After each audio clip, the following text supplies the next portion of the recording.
Hey, what do you say? This is Bobby Blitz from Overkill. That's right, and you're watching RAMzine.co.uk.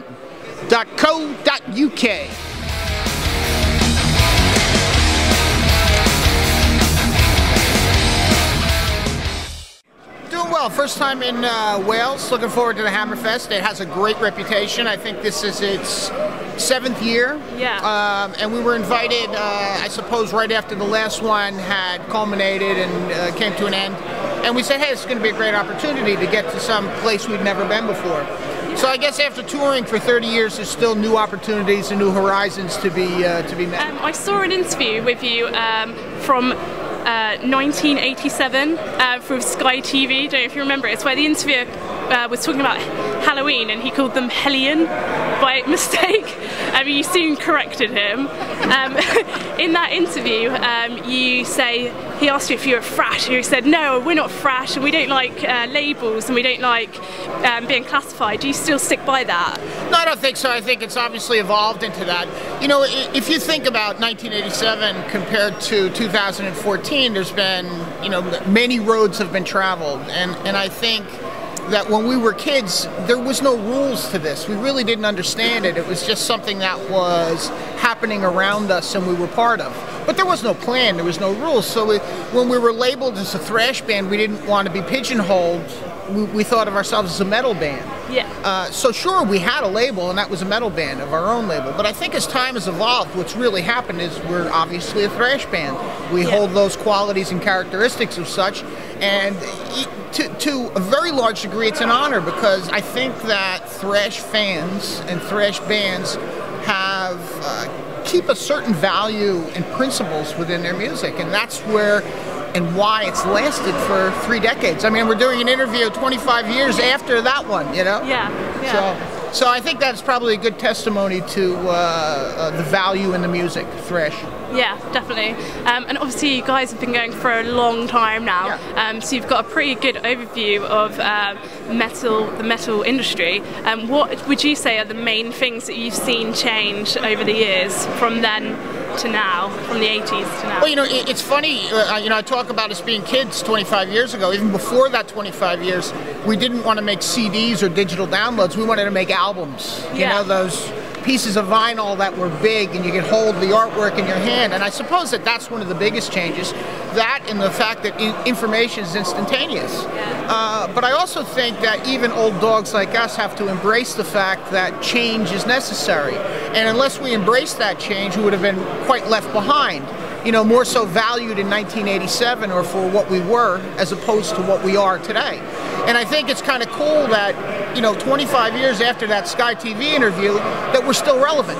You know, that we still have the opportunity to break new ground as a thrash band and see new places and have viable releases, you know, year after year that are current, that they're valuable in 2012, 13, 14, not just 87. You know, I don't ever want to be known for what I was. I want to be known for what I am. You know, and I think that that's where the motivation to continue doing this is. This isn't about reunion or a celebration of the past. This is about a celebration of Hammerfest 2014. Yeah, absolutely. I saw a more recent interview with you from, I think it was last year, and you were talking about like metal fans over time, and you said that you think metal fans used to be a bit more open-minded. Would you still agree with that? That metal fans are open-minded? That they used to be more open-minded back in the 80s to now? I think that, you know, when it was developing, what I meant by open-minded with regard to its development was that they were open to any of the changes that happened then. Where I think that as time has passed, it is a pigeonholed type situation. You are a metal fan or you are a thrash fan and you like that and you stay within the love of that genre. I think that it's become more community-based as opposed to, let's say, trying to find that community back then. And that's really what I mean by open-mindedness, is that you were bringing people into it. Now they're already there. Yeah. You know, it's almost like, you know, to some degree when you've been around as long as us, you're preaching to the converted. It's not like you're bringing new people in. They're already there, they're committed to their ideals, and that's it. You can't sell them anything else. back then, I think it was all about selling something different, and that's probably the difference between the two eras. Yeah, absolutely. One thing I have noticed is a lot of teenagers are only just finding out about Iron Maiden and Slayer. I was recently at Download Festival, and the younger generation were kind of saying, oh, we've never seen Iron Maiden before, it's the first time. Do you think you're a band that kind of reach out to the younger generation? I think to some degree. I think that, you know, part of the reason is that, you know, many of the younger bands use the model that was created by bands like Overkill or Exodus or Testament or Anthrax. They use that model, and younger bands attract younger fans. And then I think that a band like us, who takes a younger band on the road with them, gives the younger fan the opportunity to see where it came from. And it's what they desire, you know, it's what they want to eat. Yeah, yeah. That's their restaurant. So yeah. I think that exposure, that's where the growth for an older band comes from, is younger fans. You don't incorporate 50-year-old new Thrash fans, but you do incorporate 19-year-old Thrash fans who say, fuck. Now I see where Gamma Bomb came from. Yeah. That's cool. So you must have had so many different influences over the years, but do you find that you're influenced by any newer bands? I don't necessarily think newer bands. I think that, you know, I was always really eclectic in my love of music in general. I mean, you know, my first memories of my mother are her singing to me.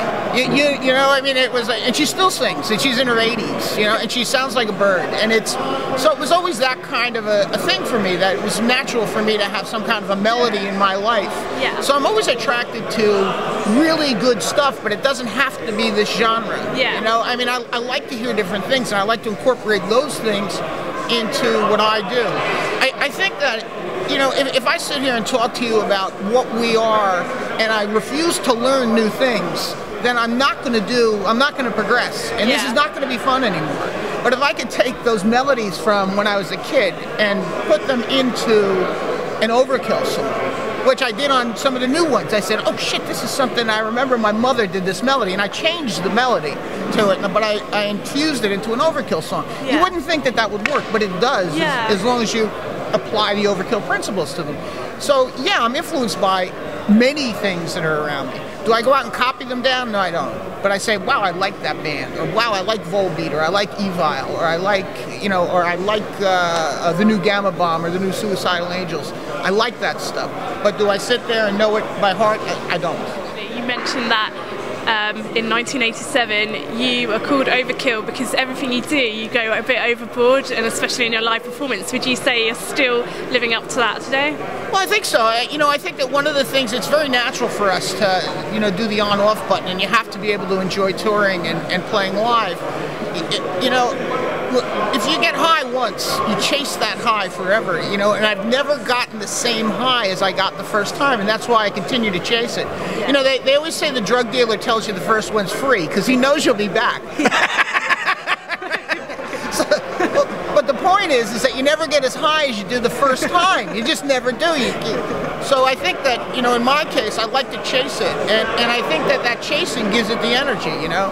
Yeah. We've always managed to stay pretty healthy and have, you know, pretty good lifestyles, and do this because we like to do it as opposed to it being a job. Yeah.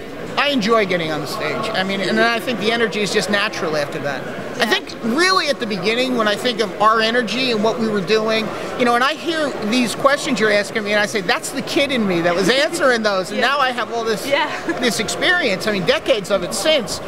Sure, the stuff is over the top, but it's over the top, and I remember back then it's because I was fucking scared to be standing in front of all these people. So if I kept moving, it kept me busy enough to not be scared, and that's why I think that energy happened. And then years later, it just became the natural progression of keeping that energy in there. So sure, the energy still exists, and it's over the top. That's good to hear. Yeah. So what's next for Overkill after Hammerfest? You know, it's funny, I just, something went through my head. I'm thinking that after 25 years, I've actually become honest with myself. I was a lying prick back then. What's next? We do We're doing a short UK run. It was supposed to be a full European run, but we canceled it because we're in the process of doing a record. Yeah. We've never, like I said, never been to Wales and never been to Dublin, so we wanted to grab those opportunities and not lose them. So we're just going to do this 6-show run. We're going to go back. I'm going to finish. I have 2 songs to finish. The release in Europe is July 18th. This will be our 17th record. So it's, you know, we're excited about it. It's a Nuclear Blast release over here. They always get behind it. I mean, they're like the old telephone company, you know? They're an absolute monopoly when it comes to this. If you're not with them, you're not with anybody, you know, that kind of thing. So we're, and obviously followed up with a tour. I mean, we like to, you know, we've been asked, you're going to celebrate, oh, what are you going to do that's special for 30 years? I said, I think we're going to do what we do best, and that's just run our regular schedule. And because it's always worked for us. So if it works, you know, why fuck with it? Yeah, exactly. Have you got a title for the new release yet? I do. What's it called? I'm not going to tell you. Well, these are part of my principles. Has it been announced yet? No, I haven't told anyone yet. Okay. And because there's 2 songs not finished, and it's just, we're from New Jersey and we know how to keep secrets. Okay. Can you give anything away, a little? We've given a few titles away. There's a song called The Armorist, where there's smoke. I'm trying to think what else. Pig. Which is a ballad, it's a love song. Yeah. Well, I read as well that you like to keep your sound consistent throughout the years. Have you kept the same sort of sound with this record? Well, you know, with regard to sound, I mean, that changes with regard to technology. I think that we use what we had prior and then build off of that sound.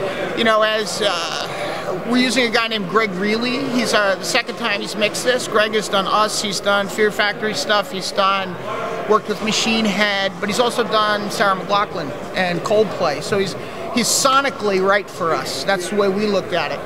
We're using a little bit different gear on this. Some updated stuff that Dave has on guitars by a company called Fortin, and it's preamps and amplification. And that's changed our sound, but not dramatically. We're not breaking new ground within this. Like I said earlier, we're preaching to the converted. So I think that we're part of that community.